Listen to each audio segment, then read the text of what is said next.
आइए सुनते हैं एक अधूरी मोहब्बत की कहानी। काश तुम ना आते। वंदना पति को विदा करके शैया पर निढाल होकर गिर पड़ी और फूट फूट कर रोने लगी। उसकी भूख प्यास सब गायब हो गई थी। उसे लगा जैसे उसके शरीर में जान ही नहीं है। स्नान पूजा करने की भी उसकी हिम्मत नहीं हो रही थी। उसका पति अनुभव बहुत संवेदनशील है। पत्नी का दुख उसे सहन नहीं होता। कल प्रणव से मिलने के बाद वह भी बहुत उदास था। यदि वंदना उसके सामने रोती तो शायद वह आवश्यक कार्य से नगर से बाहर जाने का अपना कार्यक्रम स्थगित कर देता। वह ऐसा नहीं चाहती थी, क्योंकि इससे अनुभव की प्रोन्नति में कठिनाई आती। कल प्रणव की हालत देखने के बाद वंदना की मनस्थिति बहुत दुखद हो गई थी। वह घर लौटकर बहुत गंभीर हो गई थी। पति ने उसकी मनोदशा देखकर उसे धैर्य बंधाने का प्रयास किया। वंदना ने भी अपनी भावनाओं पर बहुत नियंत्रण किया। आज उसके सब्र का बांध टूट गया था और वह भूखी प्यासी रो रही थी। उसकी कल्पना में प्रणव का वह हंसमुख, सुंदर और तेजस्वी चेहरा जीवंत हो उठता। 20 वर्षों के अंतराल में उसे न जाने क्या हो गया था। उसका चेहरा पीला और निस्तेज हो गया था और हंसी न जाने कहां खो गई थी। कल एकाएक वंदना को अपनी चाची की याद आ गई। वे वर्षों से दिल की मरीज हैं। वह उसे बचपन से ही बहुत प्यार करती हैं। वंदना के चाचा विश्वविद्यालय में प्रोफेसर हैं और वहीं प्रोफेसर्स फ्लैट में रहते हैं। वह जब तब अपनी चाची से मिलने चली जाती और उनके कुछ अटके हुए काम कर देती। इधर 2-3 महीनों से वह उनके घर नहीं जा पाई थी। कल अनुभव ऑफिस से जल्दी घर आ गया तो वह पति को साथ लेकर चाचा के घर चली गई। चाची उसे देखकर बहुत प्रसन्न हुई और बहुत दिन बाद आने का उलाहना देने लगी।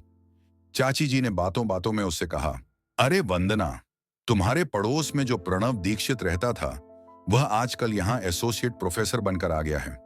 यहीं पड़ोस के फ्लैट में रहता है। वह है तो जीनियस और एक अच्छे अध्यापक के रूप में उसका काफी नाम है, पर उसे पीने की बुरी लत है। अकेले रहता है और सुबह शाम खूब पीता रहता है। इधर कुछ दिन पहले काफी बीमार हो गया था। अनुभव ने जिज्ञासावश पूछा, चाची जी, क्या उसके परिवार में कोई उसे रोकने वाला नहीं है? क्या उसके विभागाध्यक्ष या अन्य कोई अध्यापक उसे कुछ नहीं कहते? उसके परिवार का कोई सदस्य उसके साथ नहीं रहता। उसके पिता की मृत्यु हो चुकी है। उसने विवाह किया नहीं और उसकी मां और बहन गांव में उसके पैतृक निवास में रहती हैं।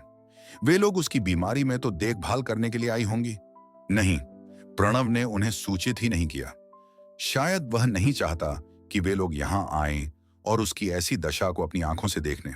चाची जी, आप लोग तो उससे काफी परेशान होंगे। कभी कभी ज्यादा पीकर वह आप लोगों से बुरा व्यवहार करता होगा। नहीं, बिल्कुल नहीं। वह पीता जरूर है, पर हमेशा शांत और गंभीर रहता है। किसी से अधिक बोलता नहीं। कभी कभी छात्र छात्राएं उससे मार्गदर्शन लेने भी आते हैं। वह सभी की मदद करता है। उसने कभी किसी से बुरा व्यवहार नहीं किया। चाची की बातें सुनकर अनुभव आश्चर्यचकित रह गया। उसने पूछा, चाचा जी, क्या आपको मालूम है कि वह इतना क्यों पीता है? इतना विद्वान होकर भी वह अपने बहुमूल्य जीवन को इस प्रकार क्यों नष्ट कर रहा है? वह इतना क्यों पीता है, ये तो किसी को मालूम नहीं। लगता है कोई बहुत बड़ा गम उसे अंदर ही अंदर खाए जा रहा है। वह जानती थी कि प्रणव को कौन सा दुख खाए जा रहा था। उसकी आंखें प्रणव की पीड़ा का अनुभव करके भर आई थीं। जब उसे लगा कि वह अपने आंसुओं को रोक नहीं पाएगी तो वह शीघ्रता से बाथरूम चली गई। दरवाजा बंद करते ही उसके नेत्रों से अश्रुधारा बहने लगी। कुछ देर में जब उसका मन कुछ हल्का हुआ तो वह मुंह धोकर कमरे में लौट आई। अनुभव ने उससे पूछा, वंदना, तुम तो प्रणव के बारे में बहुत कुछ जानती होगी। उसे क्या दुख है? वंदना ने अपने आप को संयमित करते हुए उत्तर दिया, उससे मिले 18 से 20 वर्ष बीत चुके हैं। मैं इस बारे में क्या कह सकती हूं? अनुभव ने चाचा जी से कहा, प्रणव तो एक अद्भुत इंसान है। इतना विद्वान और अच्छा अध्यापक होते हुए भी इतना पीता है और किसी से झगड़ा भी नहीं करता। मुझे उसको देखने की तीव्र इच्छा हो रही है। कृपया आप मुझे उससे मिलवाने का कष्ट करें। हाँ हाँ, अभी चलो। इस समय वह घर पर ही होगा। वंदना, आओ, तुम भी साथ चलो।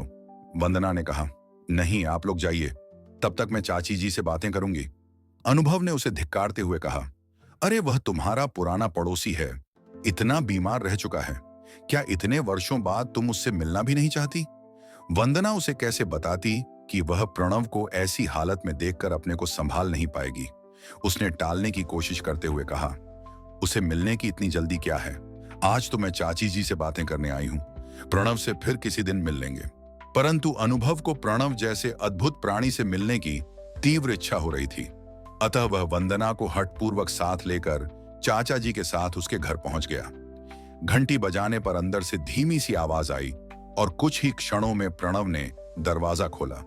उसने चाचा जी को सम्मानपूर्वक प्रणाम किया। वंदना के साथ अनुभव को देखकर एक फीकी हंसी के साथ उसने नमस्ते किया और सबको अंदर आने को कहा। प्रणव का चेहरा देखकर वंदना के हृदय को गंभीर आघात पहुंचा। इतने मोहक व्यक्तित्व वाला प्रणव कितना बदल गया था। उसकी दाढ़ी बड़ी हुई थी। दाढ़ी और सिर के बाल असमय ही सफेद हो गए थे। आंखों के नीचे काले घेरे दिख रहे थे। चेहरे, गर्दन और हाथों में झुर्रियां पड़ गई थीं। वह हंसमुख और जिंदा दिल प्रणव कहीं खो गया था और उसकी जगह एक बूढ़ा और बीमार व्यक्ति खड़ा था। अंदर पहुंचकर वंदना ने देखा कि पूरा घर अस्त व्यस्त है। सामान इधर उधर बिखरा पड़ा था तथा दीवारों के कोनों में जगह जगह मकड़ी के जाले लगे हुए थे। लगता था काफी दिनों से घर की ठीक से सफाई नहीं हुई है। प्रणव ने सबको बैठने को कहा। वे लोग पुराने बदरंग सोफे पर बैठ गए। वंदना ने उससे अपने पति का परिचय कराया तो उसने शिष्टाचारवश कुछ बातें की। शाम हो गई थी। प्रणव ने सबको चाय के लिए पूछा तो चाचा जी ने मना करते हुए कहा, आपको कष्ट करने की जरूरत नहीं, ये लोग चाय मेरे घर पर पिएंगे। प्रणव ने जोर देकर कहा, ऐसा कैसे हो सकता है? वंदना और अनुभव पहली बार मेरे घर आए हैं, कुछ तो लेना ही होगा। यदि चाय पीने का मन न हो तो शरबत ले लें। अनुभव को चाय की तलब हो रही थी। उसने कहा, मैं तो इस समय चाय ही पीऊंगा। प्रणव चाय बनाने के लिए रसोई की ओर गया तो चाचा जी ने वंदना से कहा, बेटी, तुम्हारे होते हुए प्रणव को चाय बनाने की क्या जरूरत? जाओ तुम चाय बनाओ और प्रणव को यहां भेज दो, हम लोग उससे बातें करेंगे। वंदना रसोई में गई और प्रणव से कहा, आपको चाचा जी बुला रहे हैं, आप जाइए, मैं चाय बना लूंगी। प्रणव दुविधा में पड़ गया। उसने कहा, अरे तुम्हें कोई सामान नहीं मिलेगा, सभी चीजें इधर उधर हैं। मैं तुम्हें सभी सामान दे दूं तो तुम्हें चाय बनाने में कठिनाई नहीं होगी। प्रणव चीनी, चाय की पत्ती, दूध, बिस्कुट तथा दाल मोठ आदि निकाल कर रखने लगा तो उसका हाथ वंदना के हाथ से छू गया। वह रोमांचित हो उठी। लज्जा से उसका चेहरा लाल हो गया। प्रणव कुछ क्षण उसे स्नेह से देखता रहा, फिर वह रसोई से बाहर चला गया। वर्षों पहले जब प्रणव उसके पड़ोस में अपने माता पिता व भाई बहन के साथ किराए के मकान में रहता था तो उसकी मां और प्रणव की मां के बीच काफी घनिष्ठता हो गई थी। दोनों परिवारों के बीच आना जाना, खाना पीना व सुख दुख में साथ खड़े रहना स्वाभाविक रूप से होता रहा। वंदना कभी कभी प्रणव से पढ़ने उसके घर चली जाती थी। प्रणव की मां व बहन भी उसे बहुत चाहती थी। एक दिन पढ़ते पढ़ते उसके हाथ का प्रणव के हाथ से स्पर्श हो गया था। तब भी वह ऐसे ही रोमांचित हो उठी थी। तब प्रणव ने उसका हाथ पकड़ लिया था। उसने कुछ कहा नहीं, पर उसके नेत्र उसके प्रेम को अभिव्यक्त कर रहे थे। तब में और अब में कितना कुछ बदल गया था। उस समय वंदना को एक नवीन अनुभव हुआ था। उसे लगा था जैसे प्रणव ने अपने अंतस्थल में बहते प्रेम के निर्जर से उसे पूरी तरह भिगो दिया है। चाय बनाते समय रसोई की हालत देखकर उसे बहुत दुख हुआ। छत पर मकड़ी के बड़े बड़े जाले लगे हुए थे। लगता था कि उन्हें काफी समय से साफ नहीं किया गया था। पहले जब कभी उसका कमरा अस्त व्यस्त होता था तो वह उसे उलाहना देकर ठीक करने लगती थी। तब प्रणव ने हंसकर कहा था, मेरी जीवन संगिनी बहुत कुशल गृहिणी होगी, वह मेरा घर ही नहीं मुझे भी व्यवस्थित कर देगी। वह शर्मा गई थी और अपने मन में एक सुहाना सपना संजोने लगी थी। प्रणव की मां और बहन वंदना की सुंदरता, मधुर स्वभाव व घर गृहस्थी के कामों में उसकी अभिरुचि से बहुत प्रभावित थीं। उन्होंने वंदना की मां से प्रणव व वंदना के रिश्ते की बात की। वंदना की मां को भी प्रणव बहुत पसंद था। उन्होंने अपने पति को भी इस विवाह के लिए राजी कर लिया, परंतु विधाता को शायद यह संबंध स्वीकार नहीं था। बात आगे बढ़ने से पहले ही बाधा सामने आ गई। वंदना की बिरादरी के अत्यंत धनी एवं प्रभावशाली नेता ने अपने आवारा बेटे के लिए वंदना का हाथ मांगा। उनका बेटा सुनील उसके कॉलेज में ही पढ़ता था। वह वंदना से सीनियर था और बहुत दिनों से वंदना पर उसकी नजर थी। वह बड़े बाप का बिगड़ा हुआ बेटा था। वह गाड़ी लेकर कॉलेज जाता और क्लास में जाने के बजाय अपने आवारा दोस्तों के साथ शराब पीकर घूमता रहता था। उसके कई लड़कियों से संबंध थे। कॉलेज में भी वह लड़कियों को छेड़ता रहता था। प्रैक्टर से उसकी शिकायत भी हुई थी और उस पर जुर्माना भी लगाया गया था, परंतु कॉलेज की प्रबंध समिति में उसके पिता का दबदबा था, इसलिए उसे कॉलेज से निकाला नहीं गया था। वंदना के पिता अजीब धर्म संकट में पड़ गए। नेताजी के उन पर बहुत एहसान थे। उनको मना करना उनके लिए संभव नहीं था। उन्होंने नेताजी से कहा कि वह परिवार में राय लेकर बताएंगे। जब उन्होंने वंदना से इस बारे में बात की तो उसने इस रिश्ते के लिए साफ इनकार कर दिया।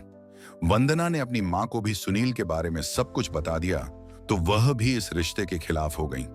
घर में सभी लोगों की अनिच्छा से अवगत होने के बाद वंदना के पिता ने नेताजी से माफी मांग ली। अगले दिन जब वंदना कॉलेज गई तो सुनील अपने साथियों के साथ उसके सामने आ गया और उसका हाथ पकड़ लिया। वंदना ने क्रोधित होकर अपना हाथ छुड़ा लिया। सुनील ने उसका कंधा झकझोरते हुए कहा, तुम अपने आप को समझती क्या हो? मेरे पिताजी का बिरादरी में इतना सम्मान है कि मेरे लिए एक से एक धनी परिवारों से रिश्ते आ रहे हैं। मैं तुमसे प्यार करता हूं, इसलिए तुमसे विवाह करना चाहता हूं। मेरे पिताजी मेरी खुशी चाहते हैं, इसलिए तुम्हारे जैसे साधारण परिवार में रिश्ता करने के लिए राजी हो गए। मैं जो भी पाना चाहता हूं उसे हर कीमत पर पाकर रहता हूं।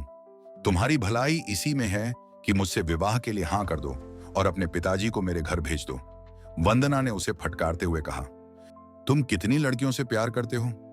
किस किस से विवाह करोगे? मैं तुम्हारे जैसे आवारा लड़के से कभी विवाह नहीं करूंगी। सुनील उसकी बातें सुनकर आपे से बाहर हो गया। उसने वंदना को धमकाते हुए कहा, तुमने रिश्ते से इनकार करके मेरा और मेरे पिताजी का अपमान किया है। मैं तुमसे इसका ऐसा बदला लूंगा कि तुम कहीं मुंह दिखाने के लायक नहीं रहोगी। वंदना उसकी धमकी से जरा भी विचलित नहीं हुई और दृढ़तापूर्वक कहा, तुम कुछ भी कर लो, मैं कभी भी तुमसे विवाह के लिए हां नहीं कहूंगी। सुनील अपने साथियों के साथ पैर पटकता हुआ चला गया। कुछ दिनों के बाद वंदना जब शाम को पुस्तकालय से निकलकर बाहर जा रही थी तो एकाएक सुनील और उसके साथियों ने उसे घेर लिया। एक खाली कक्षा के अंदर खींच लिया और उसे अश्लील हरकतें करने लगा। वंदना ने जब विरोध किया तो सुनील ने उसे धमकाते हुए कहा, मैं तुम्हें पाकर ही रहूंगा। तुम विवाह के लिए मान जाओ, नहीं तो मैं अभी तुम्हारा बलात्कार करूंगा। मेरा कोई कुछ नहीं बिगाड़ सकता। वंदना ने उसे जोर से धक्का दिया और चीखने लगी, बचाओ बचाओ। संयोग से कॉलेज के प्रैक्टर अपने सहयोगियों के साथ उधर से निकल रहे थे। उन्होंने सुनील के साथियों को डांटकर भगाया और कमरे के अंदर आकर उसे फटकार लगाई। वंदना ने उन्हें सारी बातें बता दी। प्रैक्टर साहब उन्हें साथ लेकर अपने कार्यालय में आ गए। उन्होंने वंदना से लिखित शिकायत करने को कहा। इस बीच सुनील ने फोन करके अपने पिताजी को कॉलेज बुला लिया था। उनके आते ही प्रैक्टर साहब ने उन्हें सुनील की करतूत के बारे में बताया। उन्होंने सुनील को 2 थप्पड़ लगाए और वंदना से बेटे के व्यवहार के लिए माफी मांगी। सुनील ने भी उससे माफी मांग ली। उसके पिता के बहुत आग्रह करने पर वंदना ने इस घटना के बारे में कोई लिखित शिकायत नहीं की। उस दिन के बाद से यद्यपि सुनील ने वंदना से कोई दुर्व्यवहार नहीं किया, पर मिलने पर वह उसे अजीब निगाहों से घूरता रहता। वंदना निडर होकर कॉलेज जाती रही। प्रणव और वंदना के रिश्ते की बात मालूम होते ही सुनील के पिता ने प्रणव के पिता को अपने घर बुलाया और उन पर यह रिश्ता न करने के लिए बहुत दबाव बनाया। उन्होंने धमकी दी कि अगर यह विवाह होगा तो वे और बिरादरी के अन्य प्रभावशाली लोग विवाह में सम्मिलित नहीं होंगे। इतना ही नहीं, वे प्रणव की बहन का विवाह भी किसी अच्छे परिवार में नहीं होने देंगे। प्रणव के पिताजी नेताजी की धमकी के आगे झुक गए। उन्होंने वंदना के पिता से अपनी लाचारी की बात बताकर रिश्ते से इनकार कर दिया। वंदना को जब इस बात की जानकारी हुई तो उसे बहुत दुख हुआ। वह जानती थी कि इसमें प्रणव या उसके पिता का कोई दोष नहीं है। शायद विधाता को उनका मिलन मंजूर नहीं है। उसने अपने आप को संभाला और परीक्षा की तैयारी में जुट गई। उसने प्रणव के घर जाना पहले ही बंद कर दिया था। उसकी 2-3 सहेलियां उसके घर आ जाती हुआ। वे सब साथ साथ पढ़ती।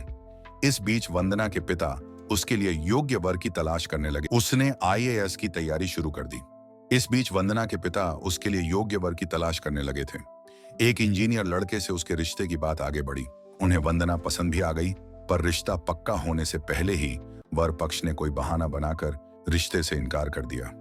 कुछ समय बाद विश्वविद्यालय के अध्यापक से उसके रिश्ते की बात आगे बढ़ी, पर बाद में वहां से भी इनकार हो गया। वंदना के माता पिता इससे बहुत दुखी हुए, पर वंदना ने इसे गंभीरता से नहीं लिया। एक दिन वंदना बाजार जा रही थी। रास्ते में उसे सुनील मिल गया। उसने वंदना को धमकाते हुए कहा, तुमने मेरा रिश्ता ठुकराकर अपने जीवन की बहुत बड़ी भूल की है। तुम्हारे पिताजी जहां जहां तुम्हारे विवाह की बात चलाएंगे, मैं तुम्हारे चरित्र के बारे में इतनी बातें बताऊंगा कि कोई भी लड़का तुमसे विवाह करने के लिए तैयार नहीं होगा। अगर तुम मेरी नहीं हुई तो किसी और की भी नहीं हो सकोगी। वंदना ने उसे फटकारते हुए कहा, मैं 7 जन्मों तक कुमारी रह लूंगी, पर तुम्हारे जैसे लड़के से कभी शादी नहीं करूंगी। उसने अपने पिता से कह दिया कि वे बिरादरी में कहीं भी उसके रिश्ते की बात नहीं चलाएं। वंदना ने निश्चय कर लिया कि वह अविवाहित रहकर देश की सेवा करेगी। वह आईएएस की लिखित परीक्षा में तो सफल हो गई, पर साक्षात्कार में उसे सफलता नहीं मिली। वंदना ने अब शिक्षक बनने का निश्चय कर लिया। उसको पीएचडी करने के लिए फेलोशिप मिल गई। 3 साल में उसने पीएचडी के साथ नेट भी पास कर लिया। एक डिग्री कॉलेज में उसे प्रवक्ता के पद पर नियुक्ति मिल गई। एक शिक्षिका के रूप में वह अपने विद्यार्थियों में बहुत लोकप्रिय थी। वह अपना लेक्चर बहुत परिश्रम से तैयार करती और विद्यार्थियों को आकर्षक शैली में पढ़ाती। कक्षा के बाद भी वह विद्यार्थियों की समस्याओं का समाधान करती थी। 1 वर्ष के भीतर ही वंदना अपने कॉलेज में ही नहीं, नगर के पूरे शिक्षा जगत में प्रसिद्ध हो गई। वह सेमिनार, विचार गोष्ठियों तथा नगर के बाहर भी सम्मेलनों में सक्रिय रूप से भाग लेती। एक सेमिनार में वंदना के अनुभव से भेंट हुई। जब वंदना अपना पेपर पढ़ चुकी और श्रोताओं के प्रश्नों का अत्यंत प्रभावशाली तरीके से उत्तर देकर अपने स्थान पर बैठी, तो अनुभव ने उसे बधाई दी और उसके पेपर की बहुत प्रशंसा की। अनुभव एक राष्ट्रीय शोध संस्थान में शोध अधिकारी था। अब अनुभव अक्सर उससे मिलने आ जाता। वह विभिन्न विषयों पर उससे विचार विमर्श करता। एक सीनियर प्रोफेसर भारत के वर्तमान सामाजिक परिदृश्य पर अनेक विद्वानों के लेखों का संकलन प्रकाशित कर रहे थे।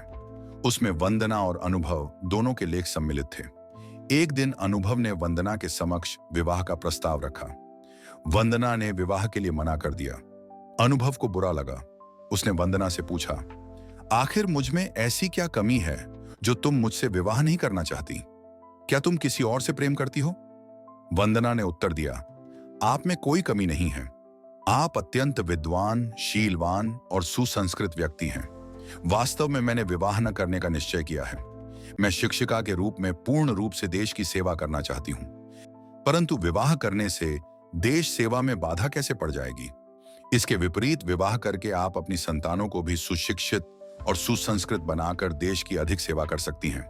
मैं मानती हूं कि विवाह देश सेवा में बाधक नहीं है, परंतु मैं किसी अन्य कारण से विवाह नहीं करना चाहती। अनुभव के बहुत पीछे पड़ने पर उसे सुनील के बारे में सारी बातें बता दी और बार बार रिश्ता टूटने को अपने अविवाहित रहने की वजह बताई। अनुभव ने उसका हाथ अपने हाथ में लेकर उसे विश्वास दिलाया कि वह किसी के बहकावे में आकर उसे धोखा नहीं देगा। कुछ समय बाद दोनों परिवारों की सहमति से उनका विवाह हो गया। अनुभव के रूप में वंदना को एक अच्छा जीवन साथी मिल गया था। दोनों एक दूसरे की भावनाओं का सम्मान करते और किसी भी मतभेद या समस्या को आपस में बातचीत करके सुलझा लेते थे। उनके एक बेटा और एक बेटी, 2 संतानें हुई जिनका वे अच्छी प्रकार पालन पोषण कर रहे थे। वे दोनों पढ़ने में अत्यंत कुशाग्र थे और हर परीक्षा में अच्छे नंबरों से पास होते थे। अपने सुखद पारिवारिक जीवन और शैक्षिक व्यस्तता के चलते वंदना पुरानी बातों को भूल चली थी। कभी कभी एकांत में उसे प्रणव की याद आती तो वह उदास हो जाती। पहले प्यार की अनुभूति इतनी गहरी होती है कि जीवन भर अंतर में समाई रहती है। वह जब कभी मायके जाती तो भी उसे प्रणव के बारे में अधिक जानकारी नहीं मिलती थी। उसे इतना मालूम हुआ कि प्रणव किसी दूसरे नगर में अध्यापक हो गया है। उसके पिता की मृत्यु के बाद उसकी माँ और बहन उनके गांव के घर चली गई थी। कल प्रणव से मुलाकात होने के बाद वंदना के मन के पुराने घाव हरे हो गए थे। काफी देर तक रोने के बाद वह स्नान के लिए उठी। इसी बीच फोन की घंटी बजी। उसने फोन उठाया तो उधर से चाचा जी की आवाज सुनाई दी। उन्होंने दुखी स्वर में कहा, आज सुबह प्रणव की हालत बहुत खराब हो गई थी। उसे पीजीआई में भर्ती करा दिया है। उसकी मां को फोन कर दिया है। वह 1 घंटे में पहुंच जाएंगी। मुझे विश्वविद्यालय में एक आवश्यक मीटिंग में जाना है। यदि तुम 1 घंटे के लिए प्रणव के पास आ जाओ तो अच्छा रहेगा। वंदना ने चाचा जी को आश्वस्त किया और कहा कि वह शीघ्र ही प्रणव के पास पहुंच जाएगी। उसने स्नान का विचार त्याग दिया। वह जल्दी से तैयार होकर थोड़ा फल और दूध लेकर अस्पताल की ओर चल दी। वहां पहुंचकर उसने देखा कि प्रणव के ऑक्सीजन लगी है। उसकी आंखें बंद थीं और चेहरा पीला पड़ गया था। वंदना को देखकर चाचा जी को तसल्ली हुई। उन्होंने उससे कहा कि जब तक प्रणव की मां नहीं आ जाती वह प्रणव के पास ही बैठे। चाचा जी चले गए तो वंदना बिस्तर पर बैठ गई। उसने प्रणव के माथे पर हाथ रखा तो उसने आंखें खोल दी। वंदना को देखकर उसके चेहरे पर थोड़ी चमक आ गई। उसकी आंखों से 2-4 आंसू ढुलककर उसके गालों पर आ गए। आंसू निकल पड़े। उसका हृदय दुख से फटा जा रहा था। वह समझ गई कि प्रणव का बचना मुश्किल है। उसने प्रणव को पानी पिलाया और अपने आंचल से उसका मुंह पोंछ दिया। वंदना की इच्छा हुई कि वह प्रणव के सिर को अपनी गोद में रखकर उसकी मालिश कर दे, पर उसके विवेक ने उसे रोक दिया। अब तो पहले जैसी बात नहीं है। वह विवाहित है और प्रणव उसके लिए पराया पुरुष है। कुछ देर बाद प्रणव ने आंखें मूंद ली। वंदना का मन पीड़ा से विह्वल हो रहा था। उसने मन ही मन प्रणव से उलाहने के भाव से कहा कि वह क्यों फिर से उसके जीवन में तूफान बनकर आया। उसके हृदय का घाव नासूर बनकर जीवन भर उसे रुलाता रहेगा। 1 घंटे के अंदर प्रणव की माँ और बहन रोते हुए उसके पास आईं। वंदना उठकर अलग खड़ी हो गई। उसके मुंह से निकला, माँ। उसकी बहन भी उसके पास बैठ गई और उसका हाथ अपने हाथ में लेकर रोने लगी। 2-3 मिनट बाद प्रणव को एक हिचकी आई और उसके प्राण पखेरु अनंत में विलीन हो गए। वंदना ने दौड़कर डॉक्टर को बुलाया। उन्होंने जांच करके बताया कि वह जीवित नहीं है। वंदना को एकाएक चक्कर आ गया और वह पलंग पर गिरने लगी। प्रणव की माँ और बहन ने उसे संभाला। वंदना प्रणव की माँ के गले लगकर फूट फूट कर रोने लगी। वे भी जोर जोर से रोने लगी। कहानी पसंद आई तो लाइक कीजिए, महसूस हुई तो शेयर कीजिए और ऐसी ही कहानियों के लिए चैनल को सब्सक्राइब जरूर कीजिए।